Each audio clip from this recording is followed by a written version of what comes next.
এই পিঙ্কি, জানিস আমি না সায়েন্স পরীক্ষাতে 40 আউট অফ 40 পেয়েছি।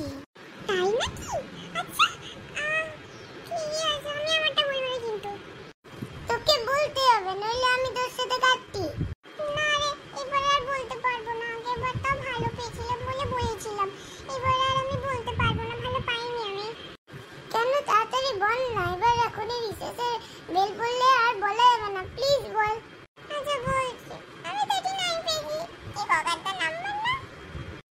এটি পিঙ্কি তো আমার থেকে বেশি পেয়েছে। রিয়েলিটিতে তো আমি মাত্র 29 পেয়েছি, কিন্তু ওকে বললেও হাসবে, তাই ওকে বললাম কত বেশি পেয়েছে ও। ওয়াও, এমা এই মেয়েটা আবার নিজের মধ্যে কি কথা বলছে? কিছু না, আমি একটা ওই ঘরের কথা ভাবছিলাম। যাই হোক, তুই অনেক ভালো মার্কস পেয়েছিস, রে ঢং করিস না। যাই হোক, তুই আজকে সব পেপারে এনেছিস, যদি জলদি দে না। তোর আলাদা ক্লাস আছে, আমার আলাদা ক্লাস আছে, দুজনের সেকশন এ, কিন্তু আলাদা আলাদা গ্রুপের ফ্লোরে আছে। তো ভাই আমার তো পড়ে গেছে, আমাকে এখন আবার সেই সিঁড়ি উঠতে হবে। ভাই ক্যাফেটেরিয়ায় দেখা করছি। আচ্ছা, বাই বাই বাই।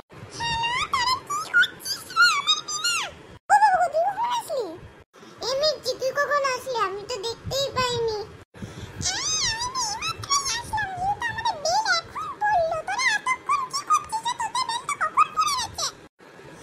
আচ্ছা, তো বল তুই এবারে সায়েন্স পরীক্ষায় কত পেয়েছিস? কেন বলবো? আগে তুই বল, আমরা আগে তোকে জিজ্ঞেস করেছি। হ্যালো, তুই কি করছিস? ও ঢঙ্গিন রানী ফরফরানি, আপনি এসে গেছেন? ও ঢঙ্গিন রানী ফরফরানি, আপনি এসে গেছেন? আচ্ছা, তোরা কি করছিস বলতো? আমরা এখনই মির্চি কত পেয়েছে সায়েন্সে জিজ্ঞাসা করছিলাম। ও তুই কত পেয়েছিস বলতো? কেন বলবো, তোরা বলেছিস। বলতে হবে বলতে হবে বলতে হবে বলতে হবে বলতে হবে বলতে হবে, অবশ্যই আমি আগে বলিনি। হ্যাঁ রে, তুই তো বলিসনি, বল। হ্যাঁ পিঙ্কি, তুই ঠিকই বলেছিস। এই মির্চি বল কত পেয়েছিস? ভালো হলো মির্চিকে ওরা জিজ্ঞেস করুক, আমি তা করতে পালিয়ে যাই বাবা। আমি অনেক কম পেয়েছি, গাইস। আমি 40 আউট অফ কত পেয়েছিলাম যেন? আমি 36 পেয়েছিলাম। তোরা কত পেয়েছিস? আচ্ছা, ভালো মার্কস তো পেয়েছিস মির্চি, ঢং করার কি হতো? তারপর তো দাঁড়া, এই জেসিকা, তুই কোথায় যাচ্ছিস বলতো? ও বাবা, আমাদের কথা শুনে আবার পালাচ্ছে। চুপচাপ এদিকে আয়। যা, ধরাই পড়ে গেল। হ্যাঁ হ্যাঁ, ধরাই পড়ে গেল। এবার জলদি বল, পুরো দিনের সময় নেই, টিফিনে তো খাবো নাকি? হ্যাঁ হ্যাঁ, বল, তাড়াতাড়ি বল। হ্যাঁ হ্যাঁ, বল, জলদি বল।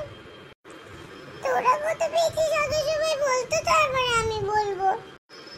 আমি তো ব্রিলিয়ান্ট স্টুডেন্ট, আমি 40 তে 40 পেয়েছি। আমি 40 তে 39 পেয়েছি। আমি 40 তে বোধহয় আমি 36 পেয়েছি। আমি 36 পেয়েছি। তারপর তুই বল। সবাই তো বলে দিয়েছে, এবার বল। হ্যাঁ হ্যাঁ, এবার বল, অনেকক্ষণ ধরে দাঁড়িয়ে আছি কিন্তু। না, সত্যিটা বললে ওরা হাসবে, আমি কি ওদের সত্যিটা বলবো? না, একটু বাড়িয়ে বলবো। সত্যিটাই বলে দিই, যদি পরে জানতে পারে তাহলে খুব বিপদ হবে। গাইস, আমি 40 তে ওই 27 পেয়েছি। এ কি, এ তো আমার মতনই নাম্বার পেয়েছে। আমি তো সবাইকে বলিনি যে আমি রিয়েলিটিতে আরো কম পেয়েছি। আমি তো রিয়েলিটিতে 25 পেয়েছি মাত্র। সত্যিটা বলে দেবো? যাই বলে দি বাবা, ফেসে যাবো নইলে। এক সেকেন্ড, তুই ওখানে কেন গেলি রে? সব বন্ধুরা এখানে দাঁড়িয়ে আছে, তুই ওখানে কেন গেলি? সরি গাইস, আমি তোদের সাথে খুব দুঃখিত। কারণ কি, আমি তোদেরকে মিথ্যে কথা বলেছিলাম যে আমি 40 আউট অফ 40 পেয়েছি। রিয়েলিটিতে আমি 40 আউট অফ 25 পেয়েছি। তোরা হাসবি বলে আমি বলিনি, আমাকে ক্ষমা করে দে আমার বন্ধুরা। তাই তো মিথ্যে বলার কি হয়েছিল? কিছু তো হবে না, আরেকবার ভালো করে পড়বি। এমনি তো অনেক কঠিন ছিল, বল টেস্টটা।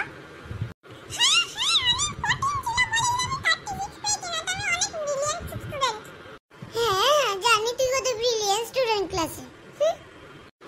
বাবা, যে অঙ্কতে গোল্লা পায়, এবারে তাও তো চিরকুট এনেছিলিস বলে এত নাম্বার পেয়েছিস, না তো এটা তো তুই আন্ডাই পাচ্ছিস।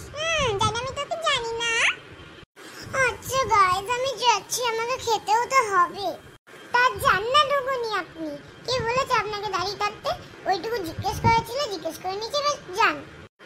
তুই ওকে কি বলছিস আমরাও খাবো দাবো কি না? ছোট গল্পটা এত বড় গল্প এখানে একজন আমি তোদের সাথে দেখা করতে চাই না। কে বলেছে রে তোকে দেখা করতে এলি তাই জিজ্ঞেস করলাম, এত বাজে কেন তুই? আরে বাবা তুই ঝগড়া করবি নাকি খাবিও? চল ঝগড়া করার অনেক সময় আছে, এখন চ। আর আপনি একটু মাথা ঠান্ডা রাখেন। আচ্ছা গাইস আমি যাচ্ছি তাহলে, ভাই আমাকে এখন খেতে হবে, আজকে মা বোধহয় ম্যাগি দিয়েছে, তো ম্যাগিটা খেতে একটু টাইম লাগবে তো। আচ্ছা আমিও গেলাম, বাই।